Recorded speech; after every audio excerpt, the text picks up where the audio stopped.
రేపే కార్తీక మాసంలో మొదటి గురువారం కనుక రేపు కేవలం ఈ ఒక్క చెట్టు దగ్గర ఇది పెడితే చాలు, ఇక కోరుకున్నంత ధనం వస్తుంది. ఒక్క గంటలోనే మీ జాతకం అనేది మారిపోతుంది, మీ దశ తిరిగిపోతుంది. కార్తీక మాసంలో వచ్చేటటువంటి మొదటి గురువారానికి ఎంతో ప్రాముఖ్యత. మీరు ఎక్కడ జ్యోతిష్యం చెప్పించుకున్నా అస్సలు నమ్మకం కుదరలేదా? అలానే మీ సమస్యలు కూడా నెరవేరలేవా? అయితే ఒక్కసారి ఈ యొక్క గురువుగారిని నమ్మకంతో సంప్రదించి చూడండి. ఖచ్చితంగా మీ సమస్యలన్నీ కూడా 24 గంటల్లోనే తీరిపోతాయి. శ్రీ వారాహిదేవి జ్యోతిష్యాలయం, పండిత్ నంబూదరి, అలానే వశీకరణ స్పెషలిస్ట్ కూడా. విద్యా, ఉద్యోగం, వ్యాపారం, పెళ్లి, ప్రేమించి మోసపోవటం, ఆరోగ్యం, నాగదోషం, సంతానం, భార్యాభర్తల మధ్య గొడవలు, అత్తాకోడళ్ల మధ్య గొడవలు, స్త్రీ పురుషుల వశీకరణం, ధనం నిలకడగా లేకపోవటం, రాజకీయం, వామచార దోషం, ఇలాంటి మీ యొక్క ఎటువంటి సమస్యలైనా 24 గంటల్లో పరిష్కారం లభించును. వీరి యొక్క సెల్ నెంబర్ వచ్చేసి 9043637512. మీకు ఎటువంటి సమస్యలు ఉన్నా కేరళ నుంచి నేరుగా పరిష్కారం చెప్పబడును. ఒక్కసారి నమ్మకంతో గురువుగారిని సంప్రదించండి, ఉంటుంది. కార్తీక మాసంలో గురువారం కనుక ఈ రోజు ఇంకా పవిత్రమైనటువంటిదిగా భావించబడుతుంది. కార్తీక మాసంలో పరమశివుణ్ణి పూజించటం వల్ల కష్టాలు, దరిద్రాలు తొలగిపోతాయి, అత్యంత ఉన్నత ఫలితాలు లభిస్తాయి. కార్తీక మాసం అంటే పరమశివునికి, విష్ణుమూర్తికి, లక్ష్మీదేవికి చాలా ఇష్టం. ఈ కార్తీక మాసంలో చేసే కొన్ని పూజలు, పరిహారాలు ఖచ్చితంగా మంచి ఫలితాలను తెచ్చిపెడతాయి. ముఖ్యంగా ఈ యొక్క కార్తీక మాసంలో కొన్ని రకాల చెట్లకి ఎక్కువగా దైవశక్తి అనేది ఉంటుంది. అందులో బిల్వ చెట్టుకి, అలానే ఈ యొక్క రావి చెట్టుకి ఎంతో చాలా ఎక్కువ శక్తి అనేది ఉంటుంది. కార్తీక మాసంలో కేవలం ఈ యొక్క చెట్టు దగ్గర దీపాన్ని వెలిగిస్తే చాలు, ఎనలేని సంపద, పుణ్యం లభిస్తుంది. అయితే ఈ యొక్క కార్తీక మాసంలో మొదటి గురువారం రోజున మర్చిపోకుండా విష్ణుమూర్తిని పూజించాలి. గురువారం అంటే విష్ణుమూర్తికి చాలా ఇష్టం. గురువారం రోజున చేసే కొన్ని పరిహారాలు, పూజలు అనేవి మన కష్టాన్ని, దరిద్రాన్ని, ఆర్థిక సమస్యని తొలగిస్తాయి. ఈ రోజుల్లో చాలామంది ఎదుర్కొనే సమస్యల్లో డబ్బు సమస్య చాలా ప్రాధాన్యమైనటువంటిదిగా కనిపిస్తుంది. కొంతమంది ఎంత కష్టపడి పనిచేసినప్పటికీ డబ్బు విషయంలో చాలా రకాల సమస్యలు ఎదురవుతూ ఉన్నాయి. కొంతమంది ఎంత కష్టపడి పనిచేసినా వారికి ధనపరమైనటువంటి సమస్యలు అస్సలు వదలట్లేదు. ఈ సమస్యల కారణంగా మనకు జీవితంలో చాలా రకాల సమస్యలను ఎదుర్కోవలసి వస్తుంది. డబ్బు అనేది చేతిలో లేకపోతే ఈ సమాజంలో తగిన గుర్తింపు, పేరు, ప్రతిష్ట అనేది కూడా ఉండట్లేదు. ఎవరి చేతిలో అయితే డబ్బు అధికంగా ఉంటుందో వారికే సమాజంలో గుర్తింపు అనేది లభిస్తుంది. అలానే ఈ యొక్క కార్తీక మాసంలో చేసే దాన ధర్మాలకి, అలానే పూజలకి ఎక్కువ పుణ్యం లభిస్తుంది.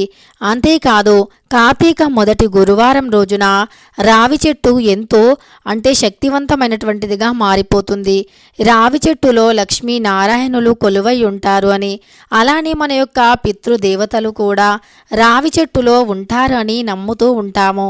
అందుకే ఎక్కువగా పూజించే చెట్లలో ఖచ్చితంగా రావి చెట్టు ముందుగా ఉంటుంది. మన హిందూ ధర్మాల ప్రకారం రావి చెట్టుని ఎంత ఎక్కువగా పూజిస్తే అంత ఎక్కువ పుణ్య ఫలితం అనేది లభిస్తుంది. రావి చెట్టుని పూజించటం వల్ల దరిద్ర బాధలు తొలగిపోతాయి. రావి చెట్టు అనేది అత్యంత పవిత్రమైనటువంటిది, శక్తివంతమైనటువంటిది.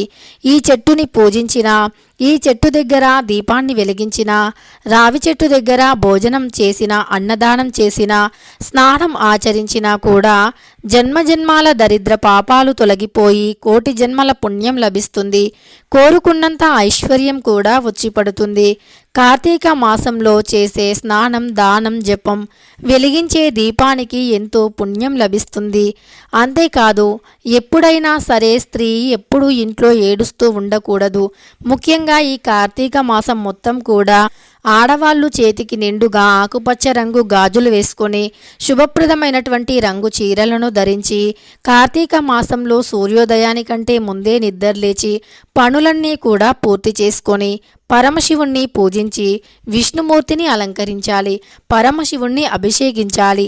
పరమశివుడు అభిషేక ప్రియుడు అయితే విష్ణుమూర్తి అలంకార ప్రియుడు కనుక పరమశివుని అనుగ్రహం పొందాలి అంటే ఖచ్చితంగా ఈ యొక్క పరిహారాన్ని తప్పకుండా చేయాలి. రావి చెట్టు దగ్గర ఈ యొక్క దీపాన్ని వెలిగించాలి. రావి చెట్టు అనేది ఎంతో పవిత్రమైనటువంటిది. రావి చెట్టులో ఎన్నో రకాల ఔషధ గుణాలు కూడా ఉన్నాయి. రావిలో ఆక్సిజన్ శాతం అధికంగా ఉంటుంది. మానవ శరీరానికి అత్యంత అవసరమైనటువంటి ఆక్సిజన్ని అందించి మానవుల నుండి పనికిరానటువంటి కార్బన్ డయాక్సైడ్ని గ్రహించే శక్తి రాగి చెట్టుకి ఉంటుంది. రాగి ఆకులు దైవాంగికమైనటువంటివిగా భావించబడుతూ ఉంటుంది. రావి ఆకు దీపం అన్నా అలానే రావి ఆకులో పచ్చకర్పూరం పెట్టిన విష్ణుమూర్తికి చాలా ఇష్టం. రావి చెట్టు చుట్టూ ప్రదక్షిణలను చేసి రావి చెట్టు చుట్టూ కూడా 11 తెల్లటి దారం పోగులను వేసి రావి చెట్టు చుట్టూ ఇలా ప్రదక్షిణలను చేసిన తర్వాత రావి చెట్టుకి నీరుని సమర్పించితే గనక మన కోరికలు నెరవేరుతాయి. గ్రహాల యొక్క అనుకూలత లేకపోయినా గ్రహాల అనుకూలత కూడా పెరుగుతుంది. గ్రహ బాధల నుండి కూడా విముక్తి లభిస్తుంది. అంతేకాదు రావి అనేది ఎంతో శక్తివంతమైనటువంటిది. రావి చెట్టు పవిత్రమైనటువంటిది కూడా. రావి ఆకు కూడా చాలా శక్తివంతమైనటువంటిది.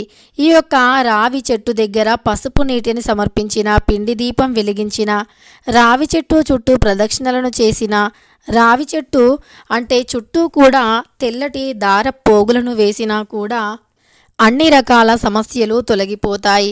రావి అత్యంత పవిత్రమైనటువంటిది కనుక రావి చెట్టు దగ్గర చేసే ఎలాంటి పూజలు అయినా మంచి ఫలితాన్ని కలిగింపజేస్తాయి. ఎక్కువ కొన్ని రకాల చెట్లకి ఎందుకు లక్ష్మీదేవి అనుగ్రహం ఉంటుంది అంటే లక్ష్మీదేవితో పాటు కొన్ని రకాల చెట్లు కూడా ఉద్భవించాయి. అందుకే ఆ చెట్లకి అంతటి ప్రాముఖ్యత ఉంటుంది. ఆ చెట్లను కొన్ని ప్రత్యేకమైనటువంటి రోజుల్లో తాకినా, ఆ చెట్ల ఆకులపైన దీపాలు వెలిగించినా కూడా మన దరిద్రాలు పాపాలు తొలగిపోతాయి. పాపాల నుండి విముక్తి కూడా లభిస్తుంది. అంతేకాదు తెలిసి తెలియక చేసినటువంటి పాపాల నుండి కూడా విముక్తి అనేది లభిస్తుంది. పాప కర్మాల నుండి విముక్తి ఖచ్చితంగా పొంది జీవితంలో అనుకున్నవి అనుకున్న విధంగా సాధించగలుగుతాము. గురువారం రోజున చేసేటటువంటి కొన్ని రకాల పసుపు రంగు వస్తువులను కానీ దానం చేస్తే ఖచ్చితంగా గురుగ్రహం యొక్క అనుకూలత లభిస్తుంది. గురువారం రోజున విష్ణుమూర్తికి తులసీమాలను సమర్పించాలి. రావి ఆకుపైన దీపాన్ని వెలిగించాలి. అలానే విష్ణుమూర్తి అలంకార ప్రియుడు. ఎంత అలంకరిస్తే అంత మంచి అంత త్వరగా మనకు విష్ణుమూర్తి అనుగ్రహం అనేది లభిస్తుంది. కనుక విష్ణుమూర్తిని ఎక్కువగా అలంకరించాలి. అలానే విష్ణుమూర్తికి సమర్పించినటువంటి నైవేద్యాలలో తప్పకుండా తులసి దళాలను వేయాలి. అంతేకాదు విష్ణుమూర్తికి అతి ప్రీతికరమైనటువంటి వాటిల్లో చెరుకు పానకమైనా లేదా బెల్లం పానకమైన చలిమిడి అయినా విష్ణుమూర్తికి చాలా ఇష్టం. అయితే మరి ఈ యొక్క కార్తీక మాసంలో మొదటి గురువారం రోజున ఏ చెట్టు దగ్గర ఏ విధమైనటువంటి పరిహారం చేయాలో ఇప్పుడు తెలుసుకుందాం. మనం ముందుగా చెప్పుకున్నట్టుగా రావి చెట్టు. ఈ రావి చెట్టు అత్యంత ఎక్కువగా దైవానుగ్రహాన్ని పొంది ఉంటుంది. దైవాల యొక్క అనుకూలతతో కూడి ఉంటుంది. కనుక రావి చెట్టు మొదట్లో పిండి దీపాన్ని వెలిగించాలి. ఈ దీపాన్ని ఎలాంటి నియమాలతో వెలిగించాలో తెలుసుకుందాం. ముఖ్యంగా ఈ దీపాన్ని నెలసరి సమయంలో ఉండే ఆడవారు అస్సలు వెలిగించరాదు. శుచిగా లేనటువంటి ఆడవారు కూడా వెలిగించరాదు. శుచిగా శుభ్రంగా ఉన్నటువంటి ఆడవారు ఒక పెద్ద ప్రమిదను తయారు చేయాలి. అది కూడా గోధుమ పిండితో కానీ లేదా వరి పిండితో కానీ తయారు చేయాలి. అందులో కొద్దిగా బెల్లం తురుముని, కొద్దిగా ఆవు పాలను వేసి ఆ యొక్క పిండితో ముద్దలా చేసి ఆ యొక్క పిండి ముద్దతో పెద్ద ప్రమిదను తయారు చేయాలి. అలా పిండి ప్రమిదను పెద్ద సైజులో తయారు చేసి ఆ యొక్క పిండి ప్రమిదలో ఎక్కువగా నువ్వుల నూనె కానీ లేదా విప్ప నూనె కానీ లేదా ఆవు నెయ్యిని కానీ పోసి 12 విడివిడిగా వత్తులను వేయండి. 12 విడివిడిగా వత్తులను వేసి ఆ వత్తులను వెలిగించండి. అలా ఆ వత్తులను వెలిగించిన తర్వాత మీ మనస్సులో ఉండే కోరికను చెప్పుకోండి. తప్పకుండా ఇలా దీపాన్ని వెలిగించి ఆ రావి చెట్టు చుట్టూ కూడా ప్రదక్షిణలను చేయండి. రావి చెట్టుని తాకి రావి చెట్టు దగ్గర పసుపు కుంకుమను తప్పకుండా సమర్పించండి. ఇలా రేపు కార్తీక మాసంలో వచ్చినటువంటి మొదటి గురువారం రోజున తప్పకుండా ఈ పరిహారాన్ని చేయండి. అప్పుడు మీ జీవితం అనేది ఖచ్చితంగా మారిపోతుంది. మీ యొక్క జీవితంలో నుండి అన్ని రకాల సమస్యలు కూడా తొలగిపోయి అదృష్టం అనేది కలిసి వస్తుంది. తెలుసుకున్నారు కదా. రేపు కార్తీక మాసంలో మొదటి గురువారం రోజున ఏ చెట్టు మొదట్లో ఏది వెలిగించాలి, ఎలాంటి పనులు చేయాలి అని వీడియో నచ్చితే లైక్ చేయడం మర్చిపోకండి. ఇలాంటి ఎన్నో వీడియోస్ కోసం ఛానల్ని తప్పకుండా సబ్స్క్రైబ్ చేసుకోండి.